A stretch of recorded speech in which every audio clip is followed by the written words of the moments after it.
Hello and welcome into Game Night on the Paladin Network. I'm Pearson Fowler, and with me today is Stephen Dixon. Stephen, NBA is finally underway. I'm so excited for the season. I don't remember having been this excited for an NBA season in a very long time. Why is that? Well, there's just so many great storylines. I mean, there was a lot of, obviously, high-profile offseason moves. LeBron going to Cleveland, same with Kevin Love. And then there were a lot of sort of under-the-radar moves. And the thing that I'm most excited about are to see what teams sort of emerge from the woodwork. Last year in the Western Conference, it was the Phoenix Suns, and in the Eastern Conference, it was the Charlotte Hornets. We know who's going to be good, and we know who's going to be bad. The Cavs, the Bulls are going to be good in the Eastern Conference. The Lakers are going to be horrible, which is, I love that, sorry. But, Stephen, today we're going to talk about some teams that are, on the cusp, might be contenders, might be able to make a playoff run. We're going to play contenders or pretenders, and I've got 5 teams here for you, Stephen. So we're just going to dive right in. First team on our list, the New Orleans Pelicans.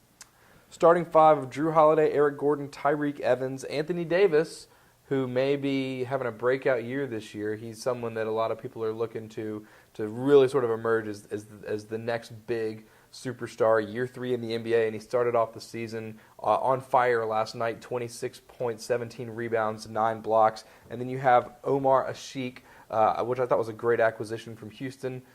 Stephen, contender or pretender?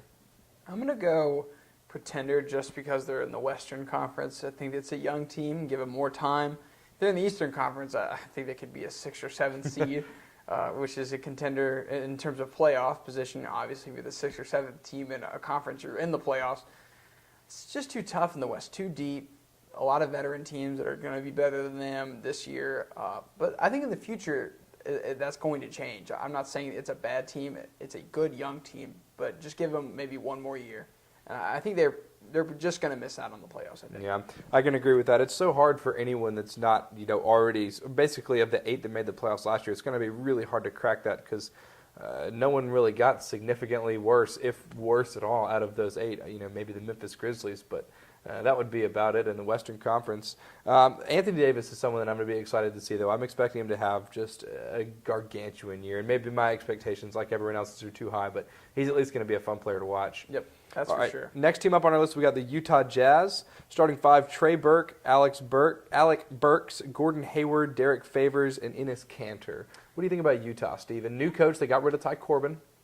I don't really know why. I think it was a young team. I don't know what you can do. Maybe they just wanted to go in a different direction. I'm going to go pretender.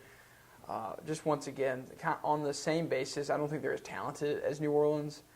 And I think they're getting a lot of hype, but I don't know if Gordon Hayward's the player that he got paid to be. I don't like the extension for Hayward. I was glad as a Charlotte Hornets supporter. I didn't think he was worth the money. I thought they spent it better in Lance Stephenson's direction. I'm going to go pretender for the Jazz. Yeah, you agree with a lot of people, including the sports guy, on the Gordon Hayward contract. I think it's going to be an exciting backcourt with Trey Burke and Alec Burks, though. But pretender in Utah, and again, they're in the Western Conference, so even if they, maybe had made some better off-season moves, still hard to crack that top 8 in the Western Conference. All right, moving over to the Eastern Conference, last year's big surprise, we're going to go the Charlotte Hornets. Contender or pretender to be better than they were last year because they already made the playoffs, which was a huge step for them. Are they going to be able to keep that up, or are they going to take a step back this year? They're going to be a contender. I think they only improved defensively, and being a great defensive team can take you a lot further than a lot of people think. I love the Lance Stephenson acquisition. I think he's going to do wonders, even for a defense that I think was maybe 6th in the NBA. 6th in defensive efficiency last year for a team that was 29th the year before. Yeah, they were incredibly improved last year. I think Clifford had a lot to do with that, their head coach. They have enough scoring, I think, with Kemba Walker, but that's not going to be the strength of their team. It's going to be defensively. They're going to be kind of a smash mouth, in-your-face type of team. And I think another thing, they're going to have a better home record just because I think that the fans in Charlotte care more about the team than they ever have since they were the original Charlotte Hornets back in the 90s and early 2000s. The Bobcats are gone. I think this is a completely new team.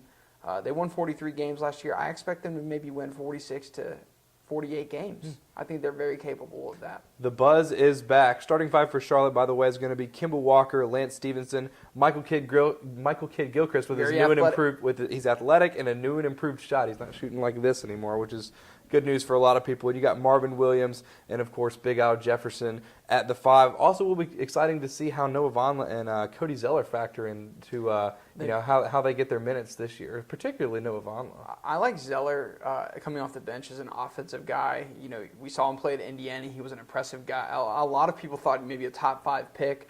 Wasn't quite that, but a solid player off of your bench. And then Vonleh is just, he's just going to add more defensive presence and size, just like Zeller, but I think more of a defensive player for sure. I like the bench there. It's a young team. They're building it the right way. They're trying to win. They're not just going to tank and get a star that we all thought they should have done maybe 2 years ago. They went the opposite direction. I like this team, though. And it's going to be a team that I think has a lot more character than a lot of the star-driven teams. Yeah.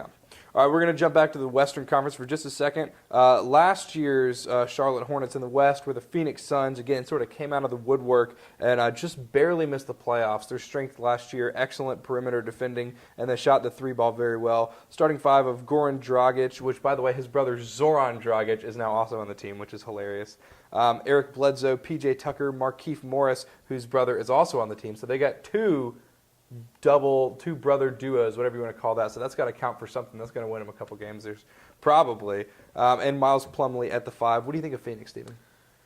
Phoenix is a team that I'm going to definitely take as a contender in the West. I thought they should have made the playoffs last year. Dallas kind of got in their way at the last second. Jeff Hornacek, that's a guy that no one mentioned for maybe a possibility of Coach of the Year. He took a team I thought was going to be a lottery team.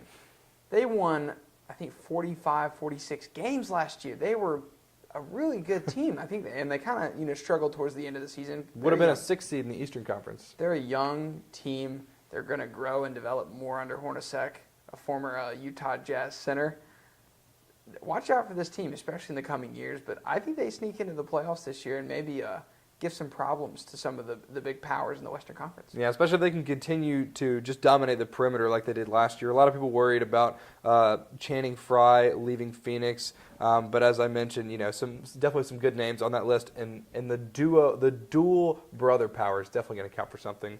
And our last team in contenders or pretenders, we're going to go to the Miami Heat.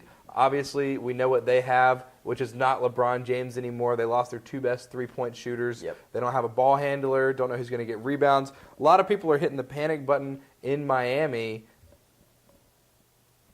Contender or pretender? I'm going to go real quick because we're running out of time. I'm going to go contender, not as big as of a contender, obviously, as last year. You lose LeBron James. I think any championship implications are gone. But they're still going to make the playoffs. They still have Chris Bosh.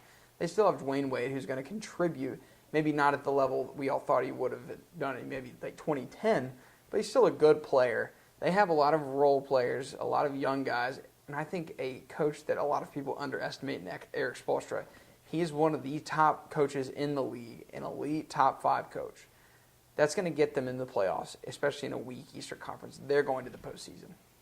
All right, there you go. That's Contenders or Pretenders, and thank you for tuning in to Game Night on the Paladin Network. Be sure to check out youtube.com/Paladin Network for this and other great programs, and also be sure to check out our new website, paladinnetwork.tv.